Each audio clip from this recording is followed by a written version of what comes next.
So now we'll pick up where we left off with neurons, which is the first part of the next chapter. We're going to do 2 of these on exam 4, and then we'll save the rest of the nervous system for exam 5 to prepare for the final. So these are the qualities of the neurons we mentioned. Some are shared with muscles and some are unique.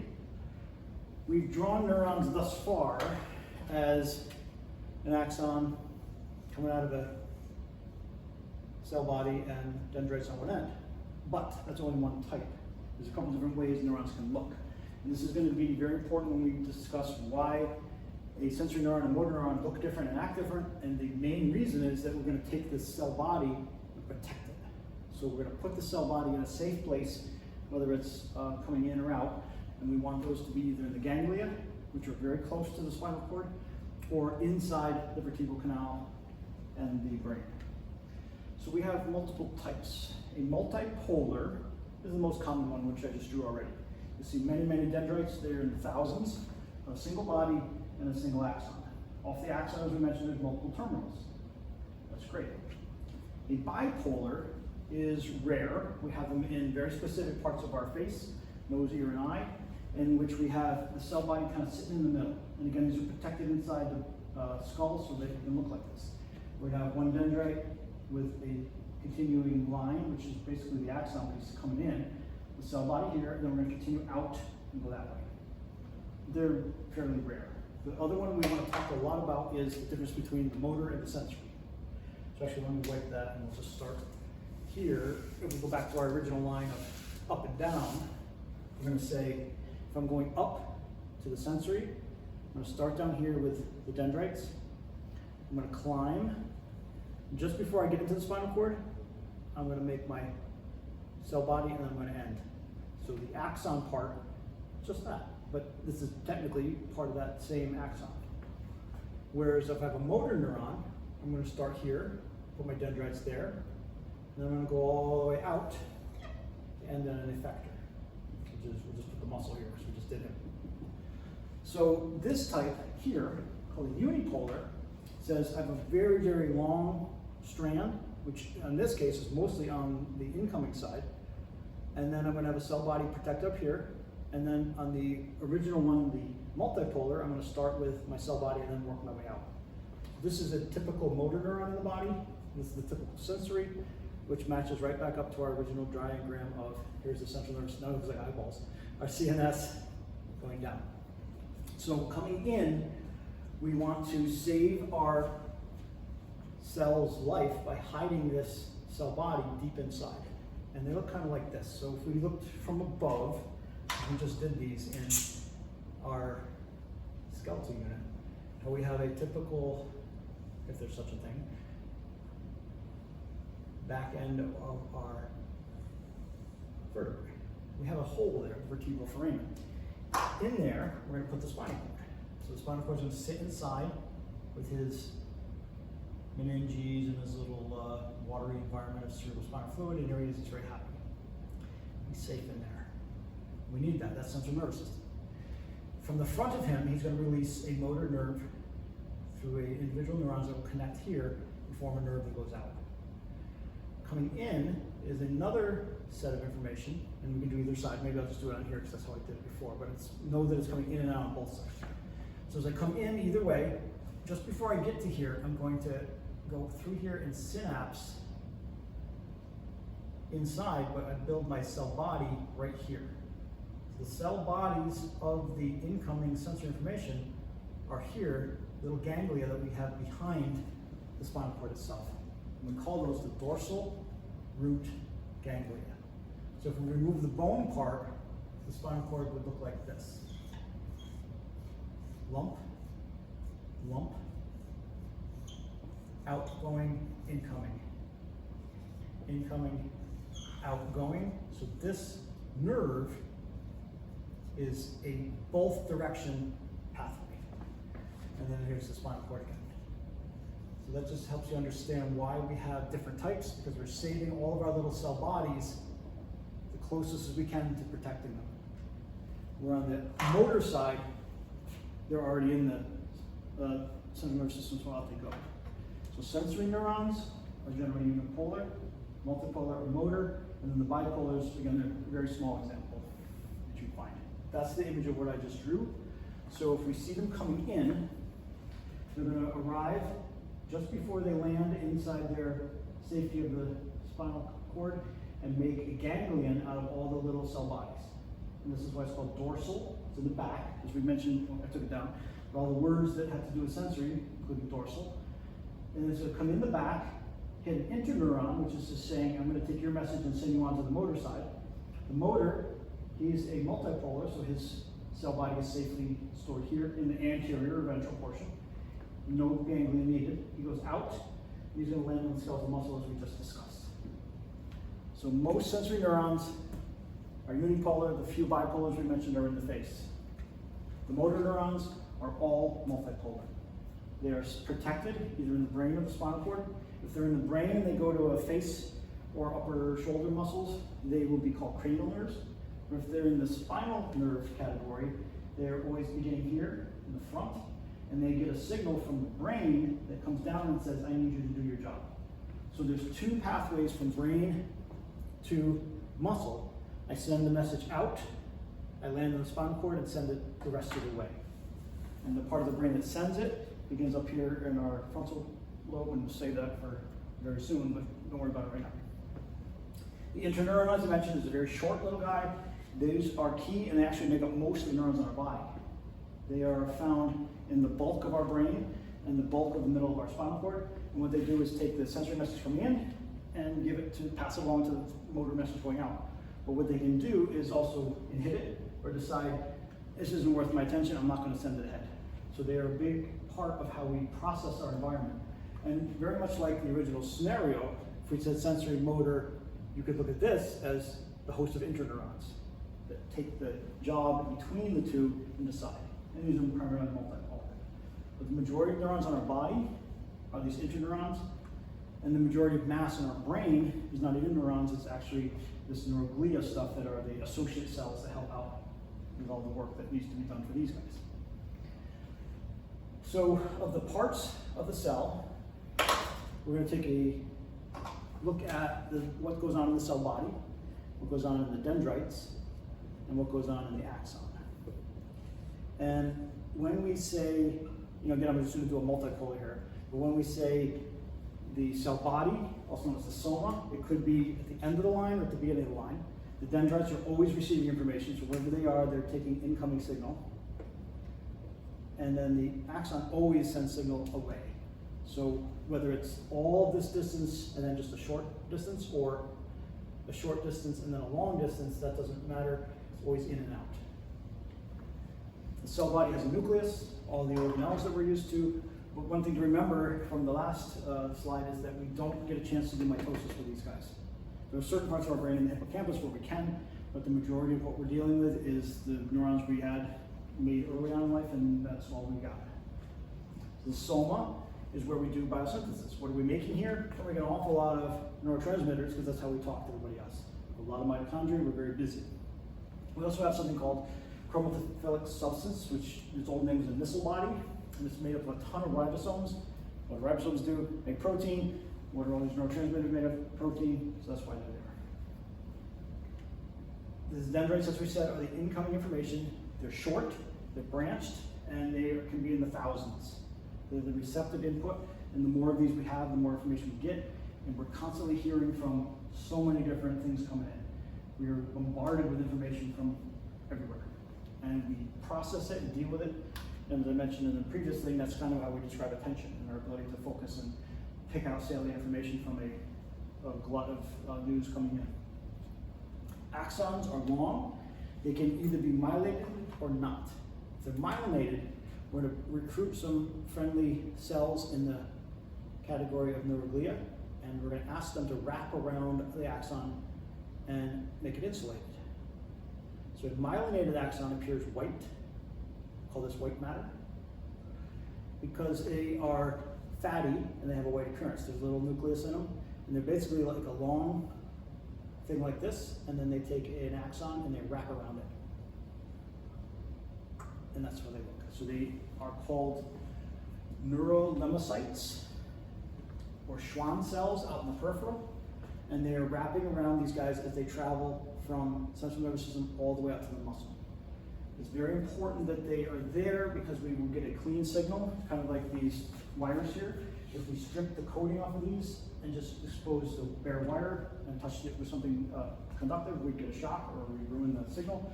So very similarly, we need these white matter friends, the Schwann cells or neurolemmacytes, to protect our axon.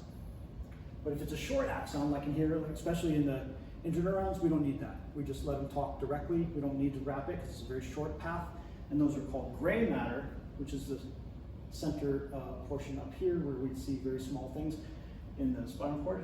And that is allowing them to just talk next door to each other. The terminal extensions, as we said, are multiple endings off of each of these. They're going to go to all different things, but they still only have one main shaft. And then they will secrete the neurochemicals when they get to the end, which are called neurotransmitters, to talk to the next structure. Remember, the next structure can either be another neuron to continue the message, or an effector. And effectors are made of smooth muscle, cardiac muscle, glands, and then the only one we can control consciously is skeletal muscle. So I hinted at the glial cells. Let's walk through them all now, see who our friends are. So they're non-excitable. They don't work like neurons do, but neurons would not work without them. They're the majority of cells that are hanging out in the brain and spinal cord and in the central and peripheral nervous system, as we saw out here. We put a nucleus in here. So he's one type, but we have others that are going to surround and support. They are a major volume of our nervous system. They do mitosis. They recreate themselves. If you hear of, for example, a brain tumor, they are usually caused by one of these cells going awry because these guys don't duplicate, but neuroglia cells that duplicate can have accidents and make tumors. So those are generally neuroglia. The word glia means glue. So when you can imagine the first people open up a brain and looked in there and go, oh, look at all this glue. Well, they do hold things together, but it's a kind of weird name, but we're stuck with it. Their job is to take care of the neurons, protect and nourish them. They're like the entourage that goes with the star. So if the neuron is the big Hollywood star, or the sports team, or the CEO, surrounded by, I won't say sycophants, but helpers. They're helping them out and bringing coffee and taking care of them. Because remember, the neuron being amitotic and needing to have a huge constant supply of energy is pretty needy and pretty fragile. So we surround it with all these helpers to make sure it's okay. Also, in our development, the neuroglia are what guide the neurons to go where they're going and help develop our brain from the beginning. And neurosynapses were not functioning well without them. So let's name them all. So the biggies that were found in the central nervous system versus the peripheral. We'll do central first. We have astrocytes, which are star-shaped. They're going to reach between the nearby capillary and ensure that here's our blood cells going by, their oxygen. They're going to ensure that there's a very consistent connection between him and him. So I'll just do him a little star shape. It's a little, not quite that star shape, but there he is. Astrocyte saying, I want to make sure that we always have direct connection between neuron and blood, and we call this the blood-brain barrier. They also help regulate the interstitial fluid, and they are support and organizational. These are the guys that help make sure that our brain ends up in the right pathways as we're developing it. And if a neuron dies, astrocytes will fill in the blank space, so we don't have blank spaces. We have ependymal cells. These things have our familiar little cilia on them, and they're waving in the ventricles of the brain, which we'll get to brain later, but they are moving around what's called cerebrospinal fluid around here. So they have an important role. Microglia are eating and destroying things that shouldn't be in the brain. So if anything that's past the blood-brain barrier, or anything's in here that we can't tolerate, these are our fighters. Remember the word phagocytosis from before, meaning to eat. So they are protecting any infectious agents and taking them out. And then the last guy is called an oligodendrocyte. Oligodendrocyte means he doesn't have a lot of dendrites, as scanty is what oligo means. But what they are doing is the same job as these neurolemma cells in the central nervous system. From the central nervous system, they reach between axons and make the white matter sheaths here. So they make the myelin at the central. And then if we jump to the peripheral, we're going to name them all first, then we'll jump to the peripheral. So this just tells you everything I just read. So just double check that you understand each one. And these are just definitions. So know that they're glial, know that these four are central, and know what each one does in general sense so you can make sense. Here's the other two. So the guy that we named before, the Schwann or the neurolemmacyte, is doing the same thing, and there he is all wrapped up in the peripheral that the oligodendrocyte did in the central. So they're just where they are, and they're different, of course. The oligodendrocytes have a nucleus outside and they're reaching their little arms out and grabbing. But here, the entire cell is wrapped around. The other cell that we have only in the peripheral is called the satellite cell. The satellite cells wrap around the cell bodies in that ganglion. So here's your dorsal root ganglion coming in with sensory. We're arriving in the back of the neuron, or I'm sorry, the spinal cord. We're sending the interneuron to the motor neuron and sending it back out. On our way in, we're going to take that pit stop here and let all the cell bodies, have a place to hang out. And that's what we call the dorsal root ganglion, or any ganglion does this. Remember, ganglion is only found in this peripheral. So the satellite cell wraps around them and gives them their nutrients, and waste exchange takes care of them. So that's their helpers. And there's their definition again. Schwann cell is an older name, neurolemmacyte is the more common, which you can hear either way. They are the sheath of the axon out in the peripheral. They can extend for several feet. Each one's tiny, but they are going to need many, many, many of them. And they are the ones that are damaged if you see diseases that attack the central nervous system, such as multiple sclerosis, that will strip those. Guillain-Barré syndrome is one that will eat your own white blood cells, attack these, and cause transmission problems throughout your body. And then they will regrow in Guillain-Barré, but not in others. So they're similar to the oligodendrocyte in this CNS. Myelinization, as I hinted, here's the purpose of it. It's lipoproteins, mostly lipid. They wrap around it to provide insulation, and they look white. So anywhere we see a lot of these myelin areas, we call it white matter. In the brain, if you were to open the brain and look inside, in a cross section like this, we would say gray matter on the outside, or cortex, or those words. And then there's sections inside, we've got some channels and other nuclei, but most of the inside of the brain is white, which means there are a bunch of fibers going to and fro and up and down and back and forth. In the spinal cord, however, all the white is here. These are all white, and the gray is in the middle. So it's the reverse. The gray matter is saying, in the middle of the spinal cord, we're just doing these little interneurons. But here, white matter is actually rising to the brain in columns, or coming down from the brain in columns, divided by front and back. So ascending, descending, I hinted at last time. All of these are leading to and from these. So the white matter of the spinal cord, which surrounds the center of it, are elevators or channels going up and down, where in the brain it's all back and forth, front and back, and then up and down to lead to the spinal cord. So we'll get to that soon, but if you remember that white matter is where the myelin is, that tells you that white matter is primarily axons. The gray matter is the stuff we got to protect. And it's interesting that they slapped it on the outside of the brain, but it's protected on the inside of the spinal cord. This is how it's arranged. So multiple layers of myelin wrap around the axon, as we said. The neurolemmacyte is the outer portion, those little nucleus is right there.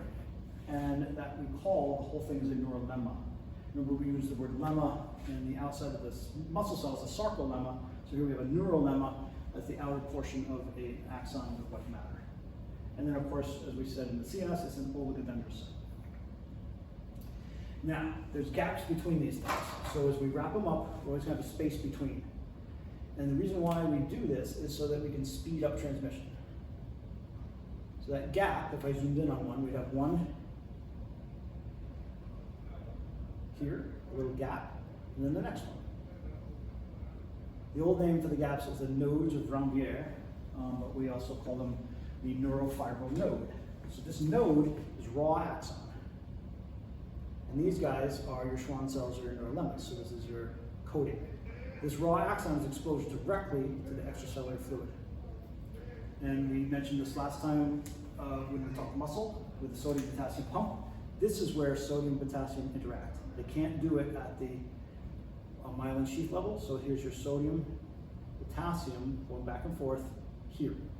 So when we send a signal, we initiate it here, but we jump it here to here to here to here to here. Instead of having to do the straight line, we hop. And that speeds it up. That's called saltatory conduction, and it makes the signal so much faster. So we don't need it on a tiny little juncture here or in here, we just talk directly. But if I have to go 3 feet down or more to get to my legs, I want a fast signal, and that's why we have to wrap it with this. This shows you how they're developed in the first place. And during fetal development, they begin with their little cell saying, I'm going to start wrapping you, and then it just continues to wrap. Looking closer here, you notice all these little bundles.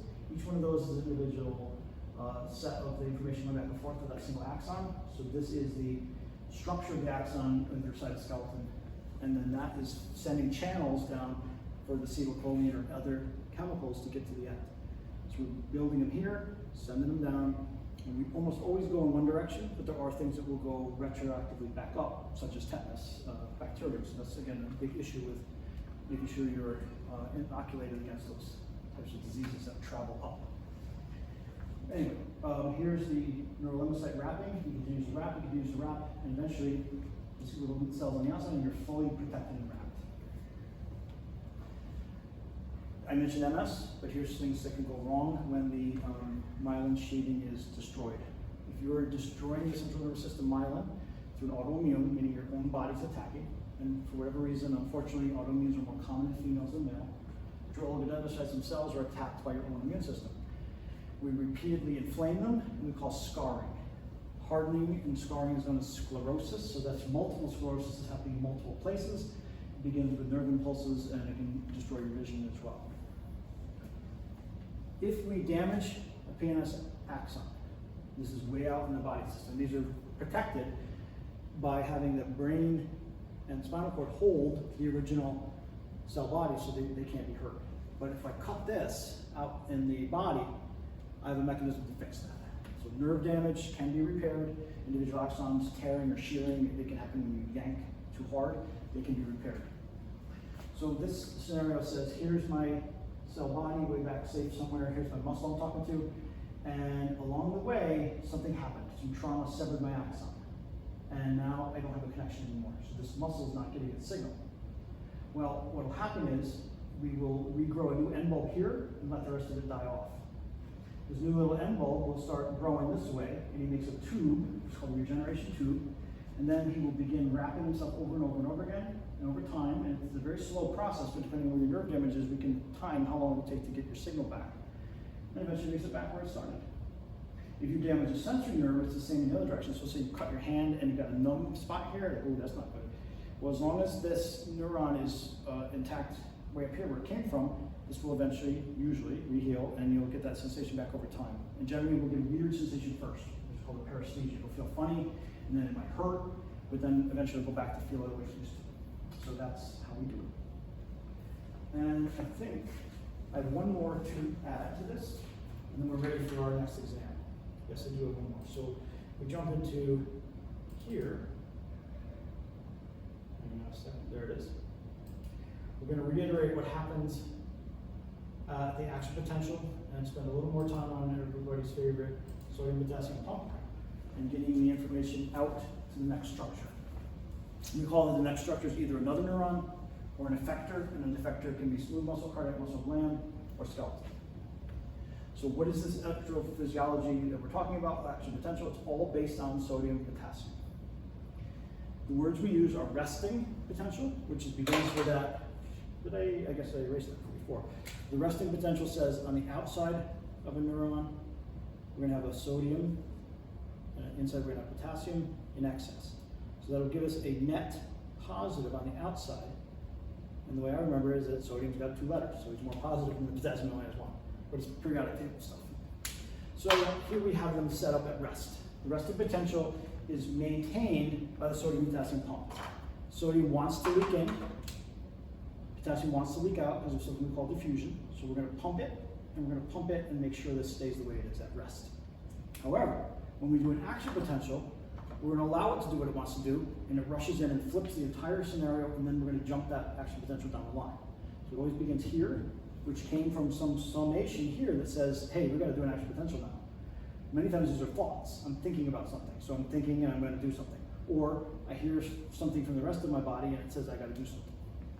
The electrical impulse is carried along the axon, always in one direction.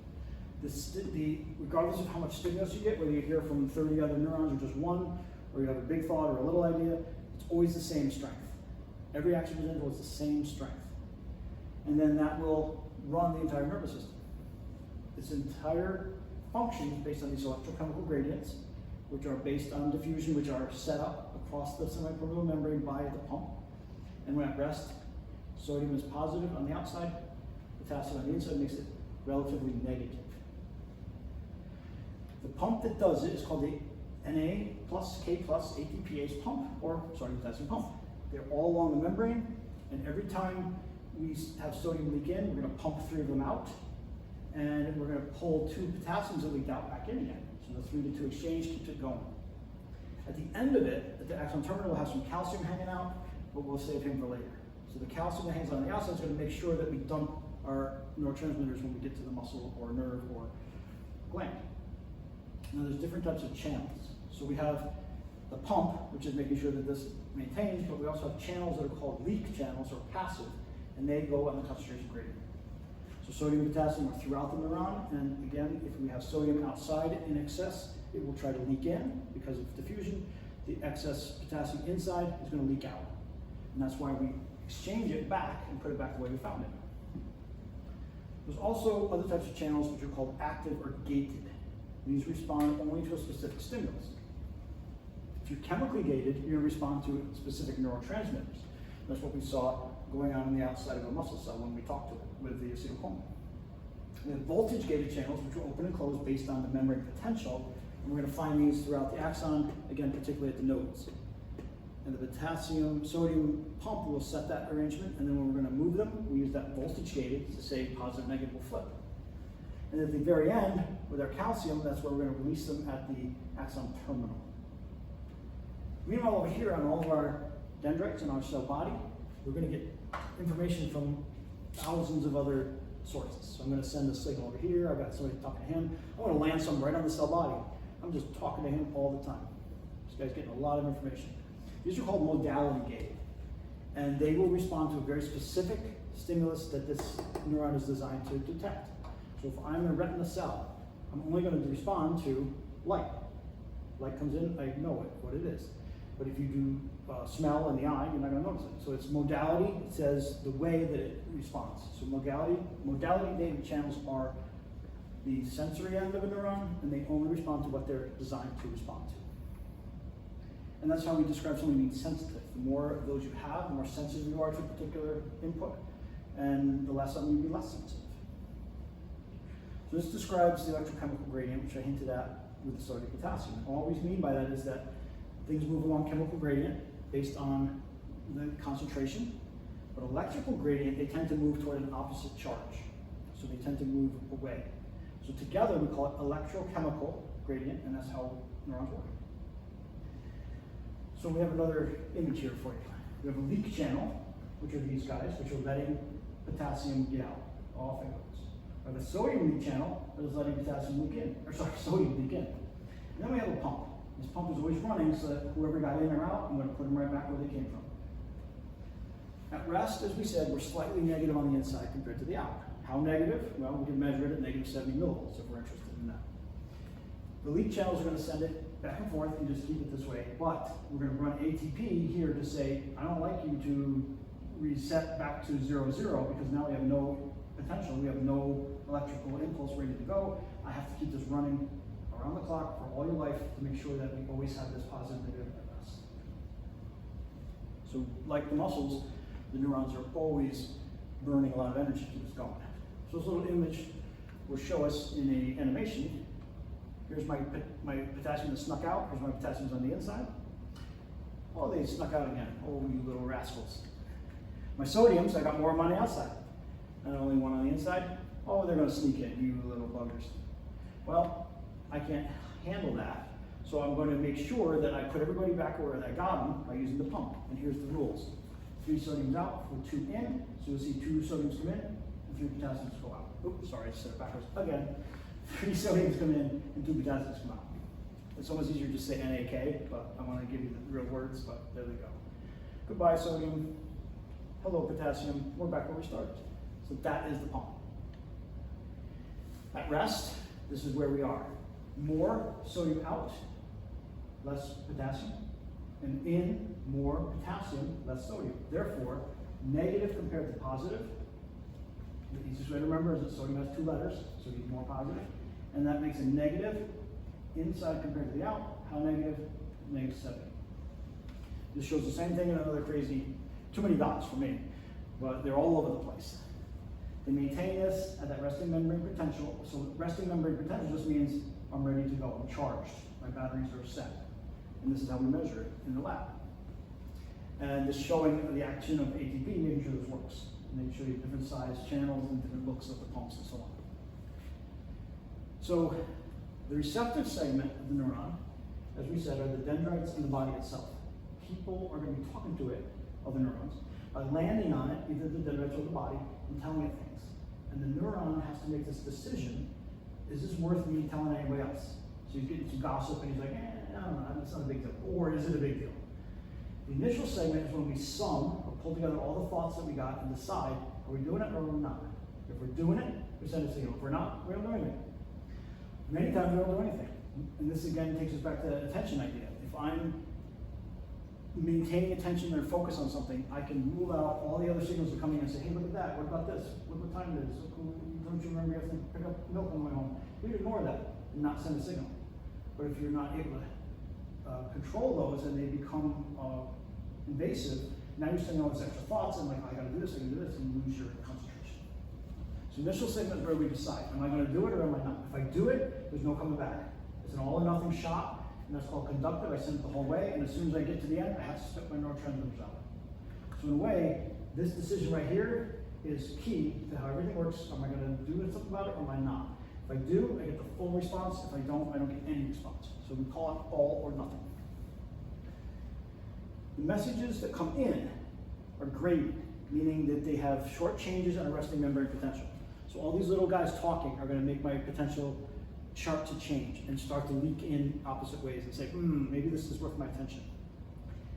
If it hits what we call a threshold, it will send a signal. If it doesn't, it will not. So the other words that go with this are around polarization. We're going to depolarize or we're going to hyperpolarize. So depolarize means we're going to flip it and become more positive on the inside. Hyperpolarize means we become more negative on the inside and we get farther away from the chance of ever sending a signal. So depolarizing is sending a signal. So if I fully depolarize, I flip and boom. If I hyperpolarize, I'm less likely to send a signal at all and I'm not going to pay attention. So that's what these words mean. The numbers, again, if we want to look at the numbers, if I depolarize, I start to become closer to 0 by getting up, up, up. But if I hyperpolarize, I go away from that and become more negative. And these local changes are just results of all the chatter that is hitting that neuron from our neighboring friends. We already said with the synapses. The synapse is where we meet another structure. That other structure can be the effector or another neuron. And if it's another neuron who's got his ends here and he's going to send a signal, my choices are, do I send a signal or don't I? This first one's called a pre, the second one's called a post. Pre-post what? Synaptic. Coming soon, you'll hear about the nervous system in the autonomic system, where we're going to run. Remember I said we have all these little balls around the inside of our spinal cord on either side called the paravertebral ganglia, and they're going to send signals out as like a fireworks display. If I send a signal to this is pre, and then what comes out of it is post. When I send one signal in pre, I get a whole bunch of posts coming out. But instead of calling it pre and post synaptic, here we call it pre and post ganglionic. So it's the same idea, just remember that pre is going to send signals to post will react if needed, and if I don't send signals, post won't react. Or if I send signals that aren't interesting, post won't react. So that's what we mean by pre and post. The depolarization that happens when the presynaptic talks to it is called the excitatory postsynaptic potential, or EPSP. That means I'm more likely to pass a message on. I'm interested in this. This is something I should pay attention to. However, if that same signal hyperpolarizes me, it's going to push me away from wanting to send a message and it's going to ignore it. And that's less likely to pass it. So that's called an inhibitory postsynaptic potential. And excitatory and inhibitory are consistent throughout the body, particularly in the nervous system where we use them all the time.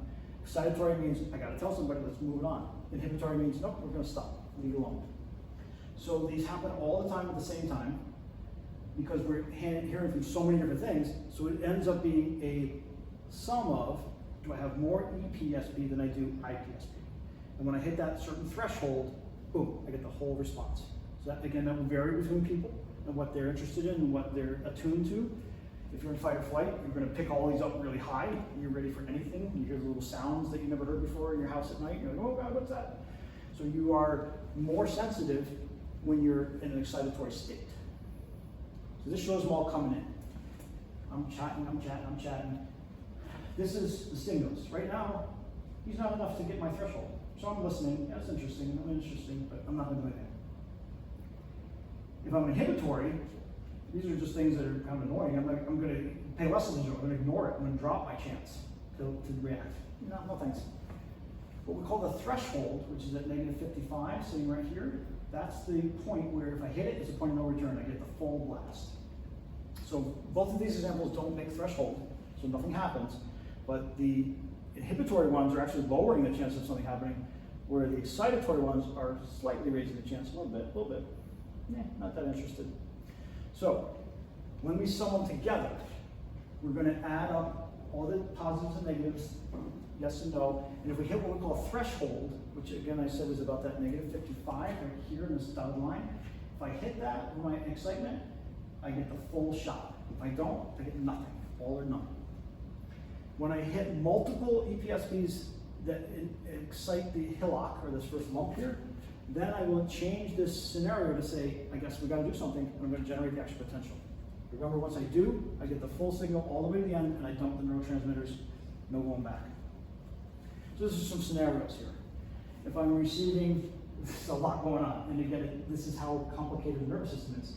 I'm getting excitatories on the green dots, and I'm getting inhibitories on the red dots. So basically, we're just saying if we add them all up, what's going to happen? Well, if I send 2 excitatories, I get a little thing, but if I hit them at the same time, I get a big thing. And that's summation, just like we saw in the muscle. If we hit it repeatedly, we get a bigger response. So summation says 2 littles make a big.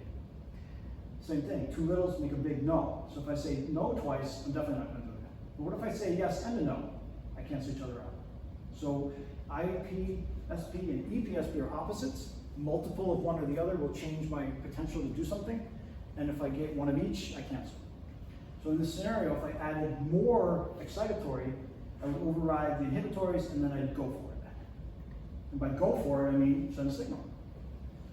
So a single synapse is called temporal summation. It happens once, and it receives many signals.